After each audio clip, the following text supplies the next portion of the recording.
ఇంకొక విషయం కూడా చెప్తున్నా, నేను అందరి వాడిగా ఉంటాను తప్ప ఏ ఒక్కరి పక్షం కాదని మరొకసారి మీ అందరికి విజ్ఞప్తి చేస్తున్నాను.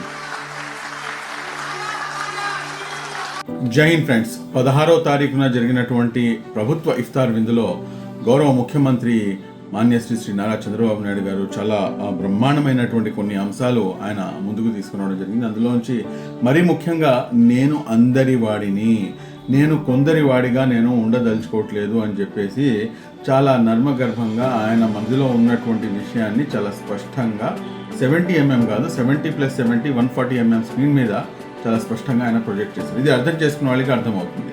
దాని యొక్క అర్థం ఏమిటంటే, నేను ఎక్కడా కూడాను మొత్తం దేశంలో ఏం జరుగుతుందో that is none of my business, but వేరాజ్ నేను ఇక్కడ ఉన్నంత వరకు, నేను ఇక్కడ పరిపాలించేంత వరకు తెలుగుదేశం పార్టీ యొక్క మెయిన్ కాన్సెప్ట్ భిన్నత్వంలో ఏకత్వాన్ని కాపాడటం, అదేవిధంగా రాష్ట్రంలో ఎక్కడ కూడాను వన్ సైడెడ్గా వెళ్ళేటటువంటి అవకాశం నేను ఎప్పుడు కూడాను కల్పించాను అని చెప్పేసి చాలా స్పష్టంగా ఇచ్చినటువంటి మాట. ఇదే విషయాన్ని మైనార్టీ హక్కుల పరిరక్షణ సమితి ఎన్నికల కన్నా ముందు తెలుగుదేశం పార్టీ బీజేపీతో కలిసినా కానీ ఈ రాష్ట్రంలో నివసిస్తున్నటువంటి ముస్లింలకు ఎటువంటి ధోకా లేదు.